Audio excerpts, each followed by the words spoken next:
antigua y usar el proyector. Hoy no vamos a usar el proyector, vamos a hacerlo de la manera antigua. Amén. Que tampoco está mal.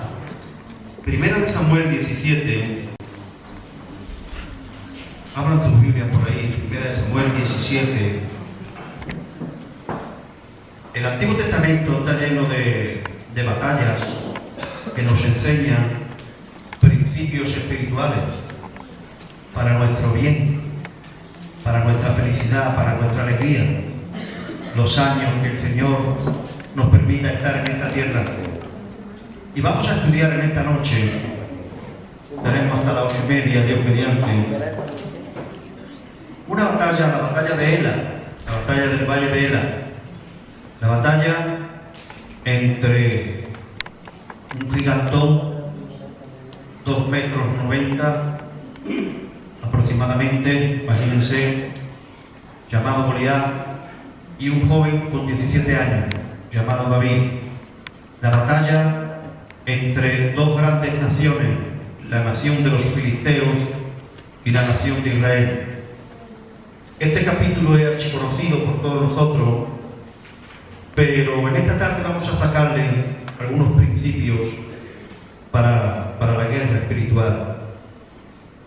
Los filisteos eran la primera potencia de la época. Estamos hablando hace ahora 3.000 años aproximadamente, 3.100 años. Y históricamente se conoce esa época como la época de la Edad de Hierro. La Edad de Hierro, porque era la época donde se empezó a descubrir el hierro y donde se empezó a hacer herramientas y cosas de ese metal de hierro. Y los filisteos eran la primera potencia del Medio Oriente, mientras que Israel era una nación emergente. Como nación llevaban 200, 300 años que habían salido de la esclavitud de Egipto, y era una nación pues muy sencilla, muy humilde. Y aquí encontramos una batalla entre la primera potencia del mundo, los filisteos de la época, e Israel, que era la nación escogida por Dios, por medio de la cual llegara a traer Dios la ley, los profetas, el antiguo pacto, y más tarde traía a Jesús para bendición de toda la humanidad. Entonces, en aquella época, los filisteos eran los que conocían el hierro. Por eso el ejército de los filisteos tenían armaduras de hierro y carros de hierro, dice la Biblia. Tenían carros de hierro. Mientras que Israel pues no tenía nada, simplemente tenían una armadura que era la armadura del rey, de Saúl. Los demás no tenían armadura. Y ahí vemos la batalla en ese valle, en el Valle de Ela, donde vamos a leer en el capítulo 17, versos del 1 al 11. Dice así: los filisteos juntaron sus ejércitos para la guerra y se congregaron en Soco, que es de Judá, y acamparon entre Soco y Azeca en Efes-Damim. También Saúl, noten esta palabra, los filisteos juntaron su ejército, también Saúl era el rey del pueblo de Israel, y los hombres de Israel se juntaron y acamparon en el valle de Ela, y se pusieron en orden de batalla contra los filisteos. Y los filisteos estaban sobre un monte a un lado, e Israel estaba sobre otro monte al otro lado, y el valle entre ellos. Salió entonces del campamento de los filisteos un paladín, el cual se llamaba Goliat de Gat, y tenía altura de 6 codos y un palmo, aproximadamente 2,90 metros, y traía un casco de bronce en su cabeza y llevaba una cota de malla, y era el peso de la cota 5,000 siclos de bronce. Sobre sus piernas traía grebas de bronce y jabalina de bronce entre sus hombros, y el asta de su lanza era como de un rodillo de telar, y tenía el hierro de su lanza 600 siclos de hierro, e iba su escudero delante de él. Y se paró y dio voz a los escuadrones de Israel diciendo: ¿para qué os habéis puesto en orden de batalla? ¿No soy yo el filisteo y vosotros siervos de Saúl? Escoged entre vosotros un hombre que venga contra mí. Si él pudiere pelear conmigo y me venciere, nosotros seremos vuestros siervos. Si yo pudiere más que él y le venciere, vosotros seréis nuestros siervos y nos serviréis. Y añadió el filisteo: hoy he desafiado al campamento de Israel. Dame un hombre que pelee conmigo. Oyéndolo Saúl y todo Israel estas palabras, se turbaron y tuvieron gran miedo. ¿Qué vemos ahí? Ahí vemos en este cuadro que la nación de los filisteos llevaba la delantera. Tenían la delantera en todo. Y salieron para poner las normas para la guerra. Mientras que Israel iba detrás como podía. Dios le había dicho a Israel que Israel sería cabeza y no cola, que Israel sería siempre arriba y no abajo. Una de las bendiciones que Dios le prometió a su pueblo, y por eso también nos llega a nosotros esa bendición en Cristo Jesús, y es que nosotros como creyentes, como iglesia, como pueblo de Dios, tenemos el llamado de Dios para estar arriba y no abajo, para estar por encima de las circunstancias y no por abajo, para ser cabeza y no cola, para arrastrar y no ser arrastrado. Ahora, el cuadro que se ve en el valle de Ela es todo lo contrario. Los palestinos, son los filisteos, son los que ahora mismo son los palestinos, son descendientes directos. Los filisteos eran cabeza, mientras que la nación de Israel era cola. Ellos salían de aquel paradigma, profanaban al Dios de los judíos, al Dios de Israel, a nuestro Dios, ponían las leyes para la guerra, e Israel iba atrás como podía. Y dice que un manto de miedo y de temor llenó todo el ejército de Israel, y que los hombres las rodillas una daban en contra de la otra porque tuvieron gran miedo. Israel, que tenía que estar arriba, ¿dónde estaba? Abajo. Israel, que tenía que ser cabeza, que era cola. Israel, que tenía que arrastrar a las naciones hacia los destinos de Dios, estaba siendo arrastrada por una nación diabólica. ¿Qué sucedió ahí? ¿Por qué ocurrió esto? Vamos a estudiar este capítulo para ver principios de la guerra espiritual. ¿Por qué a veces parece que estamos abajo y no arriba? ¿Por qué a veces parece que somos cola y no cabeza? ¿Por qué a veces parece que estamos siendo arrastrados por las circunstancias, que estamos siendo arrastrados por los problemas? ¿Por qué a veces que nuestro matrimonio se va a pique, que nuestra economía se va a pique? ¿Por qué a veces familias, ciudades, aún naciones, aún civilizaciones caen abajo, como lo que está ocurriendo en nuestros días, en nuestra civilización, en nuestra cultura? Todo se está viniendo abajo. ¿Qué ha sucedido? ¿Y por qué a veces sucede eso en nuestra vida? Si estudiamos el contexto de lo que estaba pasando allí, entendemos que aquello fue provocado por un comportamiento en la nación de Israel. La Biblia dice que la maldición nunca viene sin causa. Y a veces hay estados en nuestras vidas, estados en nuestra familia, estados en nuestro matrimonio, estados en nuestro ministerio o en nuestro llamamiento, que parece que nos arrastra el diablo. Parece que el diablo es cabeza y nosotros cola. Si yo pregunto ahora, ¿cuántos de aquí se han sentido alguna vez así? O incluso, ¿cuántos de los que están aquí sentados se sienten ahora así? Donde parece que el diablo es cabeza y usted es cola. Donde parece que el diablo lo arrastra donde él quiere. Donde parece que su matrimonio se va a pique arrastrado por las fuerzas del mal. Donde parece que su vida espiritual está siendo arrastrada por los demonios. ¿Cuántos se han sentido alguna vez así? Levanten la mano. Claro que sí. ¿Cuántos, una pregunta más directa, en algún área de su vida se sienten así? Ahora, en estos momentos. Claro que sí, levantan manos. preguntamos si es así. Claro que sí. Nos sentimos así. Nuestro comportamiento provoca estados espirituales. Y el comportamiento del rey Saúl y el comportamiento de la nación de Israel provoca y provocó ese estado espiritual. Aún el comportamiento de la humanidad ha provocado el estado en el que estamos.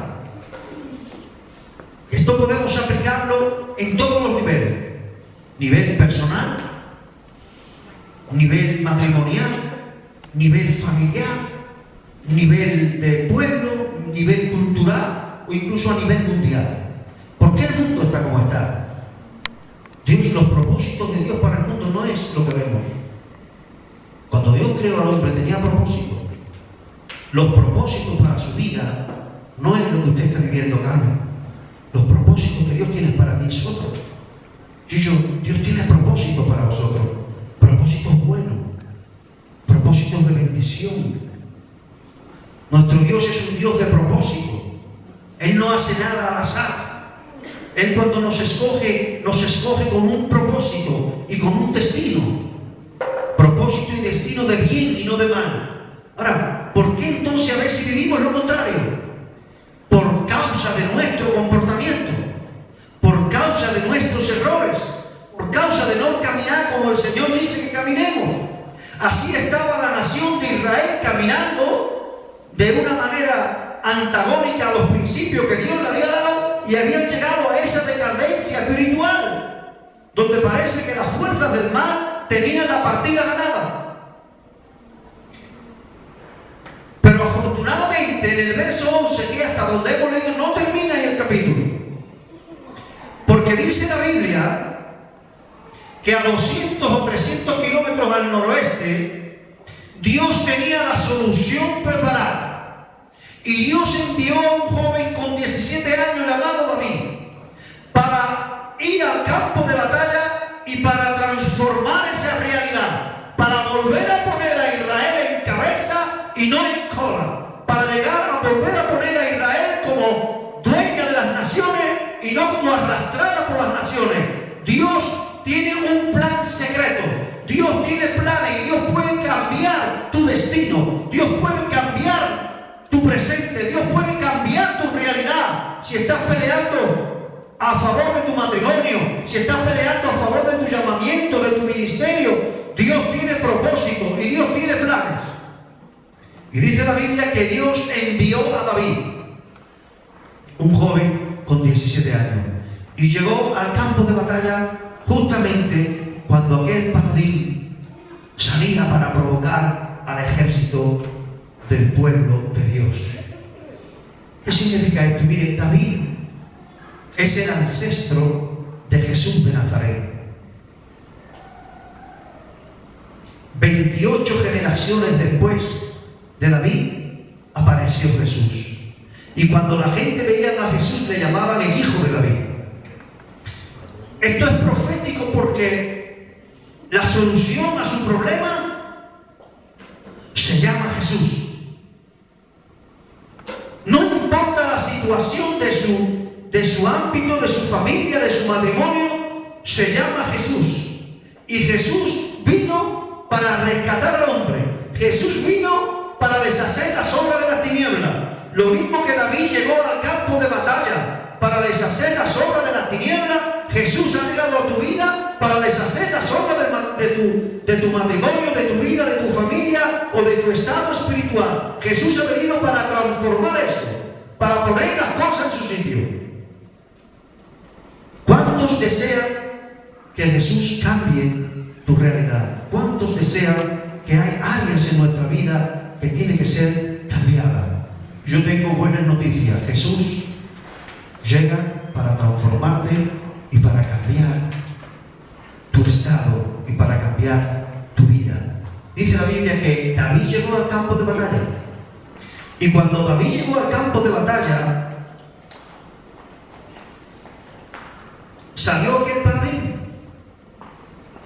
Y ninguno se atrevía a pelear contra este hombre, contra aquel paladín que medía 2,90 metros. Pero David sí se atrevió. Y dice la Biblia que cuando él estaba dando ánimo, apareció la voz de Elías, hermano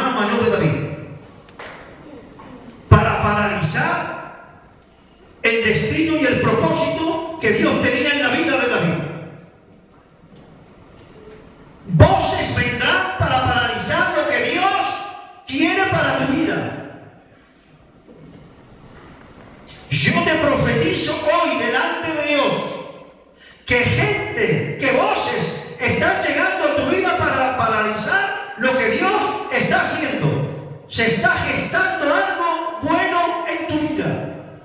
Dios está gestando su propósito, que es bueno y no malo. Pero hay voces que se levantan para paralizar. Estamos estudiando los lunes Génesis 3. Mañana toca y hablaremos de cómo Satanás, hay un principio en él que él siempre se esconde detrás de algo. Él nunca se presenta como tal y nunca da la cara. Y aquí, en la batalla de Ela, se está gestando la victoria de Israel para acabar con aquel filisteo y para acabar con aquella situación. Y se levanta la voz de Elías para paralizar la unción y el llamamiento y el poder y la gloria que Dios estaba a punto de hacer descender. Siempre habrán voces que se levanten para paralizar lo que Dios quiere hacer en tu vida. Pero es tu responsabilidad oír lo que dice la palabra de Dios. Oír lo que dicen los voceros de Dios. Oír lo que dicen gente llena del Espíritu Santo. Se gestó y se llegó a la conclusión de la victoria de Israel sobre los filisteos porque David cerró su oído a lo que le dijo su hermano Elías. Satanás anda buscando gente a la cual usar para hacerte llegar el mensaje para paralizarte. Pero dice la Biblia que David no escuchó a Elías. David escuchó la voz del Espíritu Santo que le dijo: mi pelea es contra Goliat. Y siguió adelante. Más tarde dice que este intento que David tenía llegó a oído del rey Saúl. Y cuando le dijeron al rey Saúl: hay un muchacho que quiere pelear contra Goliat. Y Saúl dijo: tráemelo acá que yo lo conozca. Y cuando Saúl, que era un hombre ya de 40 y tantos años, un hombre robusto en la guerra, y vio a ese muchacho con 17 años que quería pelear con Goliat, él estaba en una actitud espiritual mala, estaba en una decadencia espiritual y también era un hombre usable por las fuerzas del enemigo. Y aún el mismísimo rey de Israel, Saúl, fue usado por los demonios para paralizar a David. ¿Quién sabe lo que le dijo Saúl a David cuando lo vio? ¿Quién lo sabe? Le dijo tres palabras. Lo miró a la cara, Saúl, el rey, el hombre que estaba para infundir aliento al pueblo de Dios, el hombre que estaba para ministrar unción, el hombre que estaba para dar ánimo. Sin embargo, ese hombre estaba en tal decadencia espiritual que cuando lo vio le dijo tres palabras. A ver quién sabe cuáles son estas tres palabras. Tú no podrás. Tú no podrás. Tú no podrás contra Goliat. Goliat te podrá a ti. Imagínense la administración negativa que vino al corazón de David. Tú no podrás. Y siempre habrá gente que te dirá: tú no podrás. Tú no llegarás. Tú no lo alcanzarás. Tú no conquistarás. Tú no triunfarás. Pero yo te digo, bajo la unción del Espíritu Santo, tú podrás. Tú triunfarás. Tú llegarás. Aleluya. Tú saldrás adelante. Tu matrimonio no quebrará. Tu familia no se romperá. Tu llamamiento no se romperá. Tú llegarás, pastor. Tú vas a llegar. Tú vas a hacer lo que Dios te ha dicho que haga. Nicasio, vas a llegar. De hecho, está llegando. Juan Amari, vas a llegar.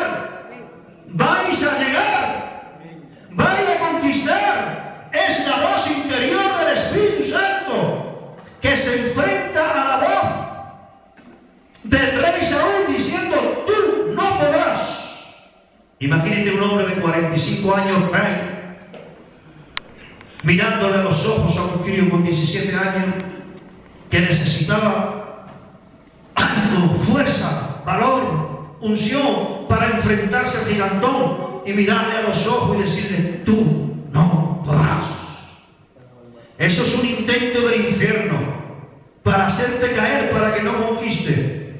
Pero la voz interior del Espíritu Santo saltó como una fuente de vida dentro del corazón de David y dijo: oh Rey mío y Señor mío, yo sí podré, yo iré y le mataré y le cortaré la cabeza, y estos incircuncisos sabrán que hay Dios en Israel, porque somos nación, que somos cabeza y no cola. Tu siervo irá y podrá y lo hará.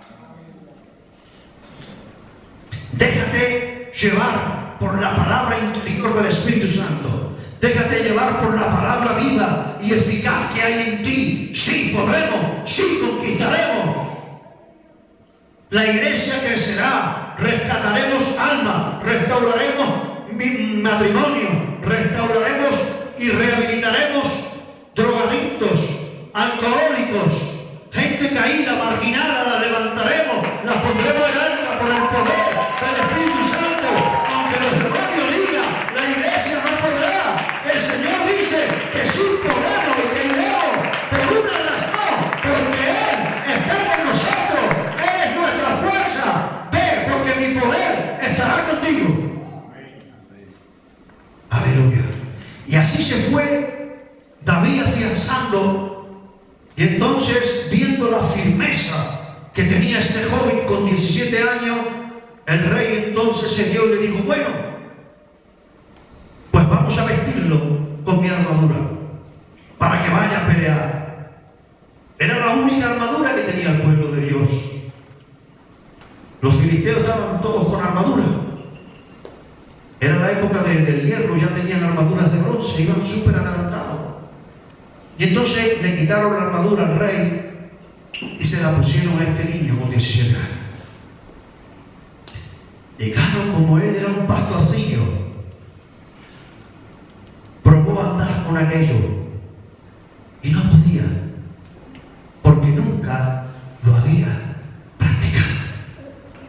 Y la unción del Señor cayó sobre él y dijo: echa esto fuera de ti, porque yo quiero que vayas a pelear contra Goliat a mi manera y no a la manera de los hombres.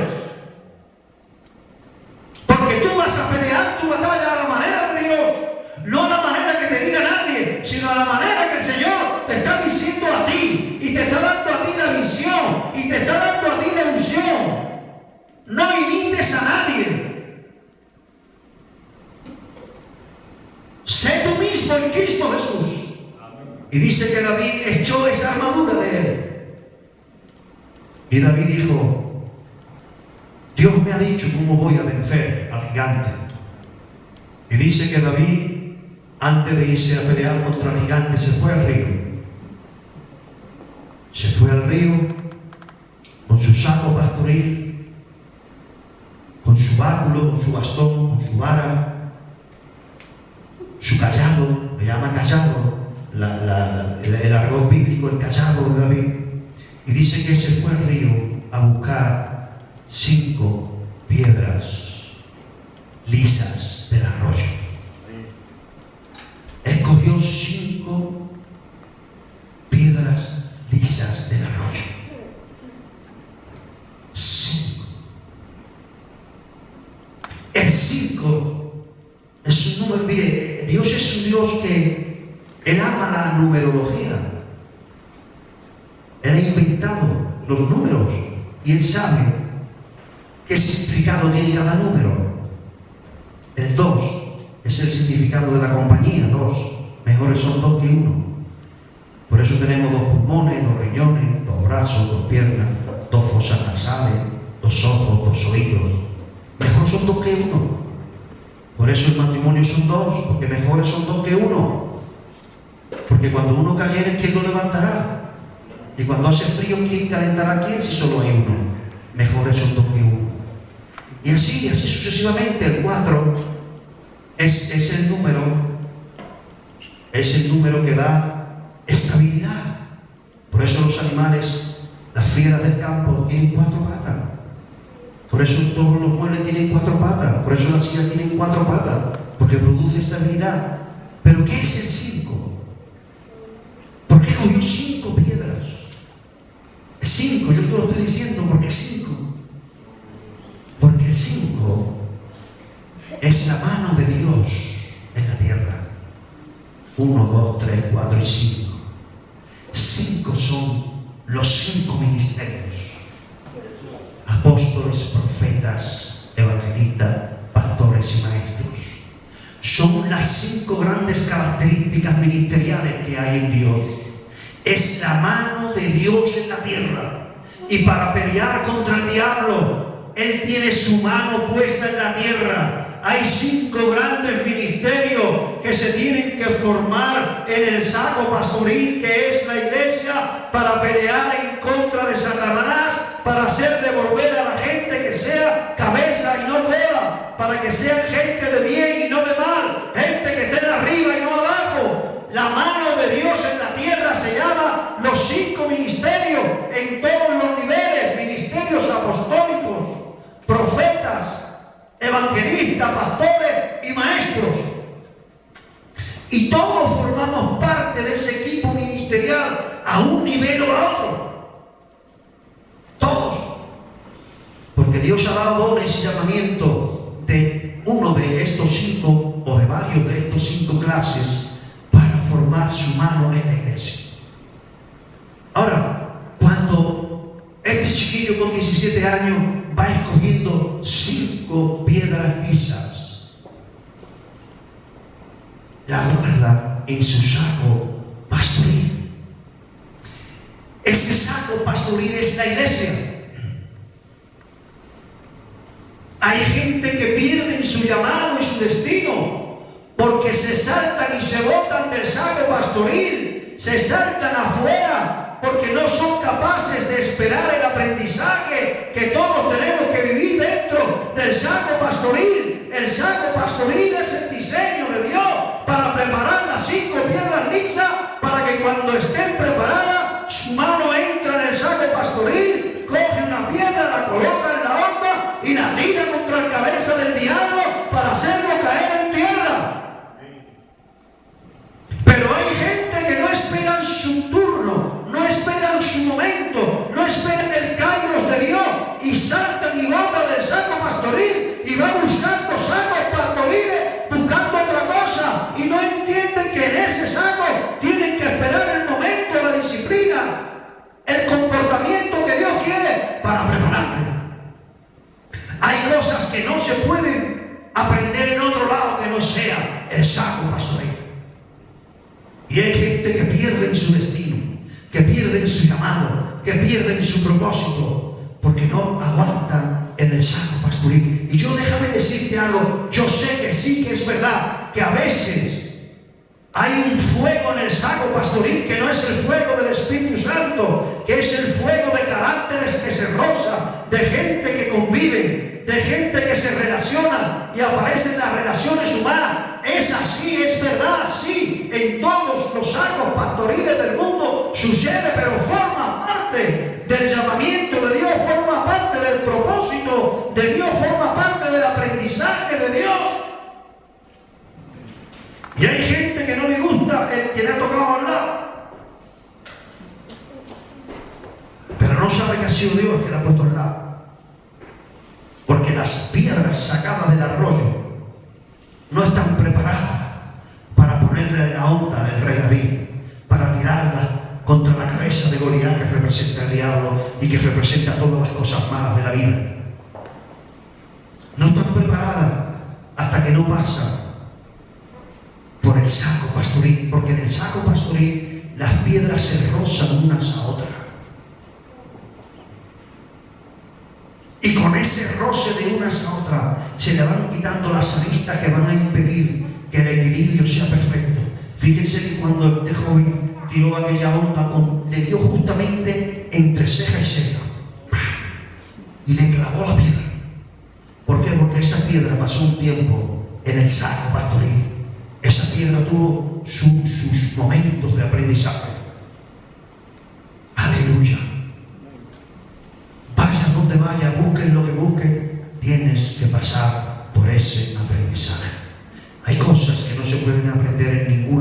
está en ningún colegio, en ningún seminario evangélico, se aprende en el seno de la iglesia local.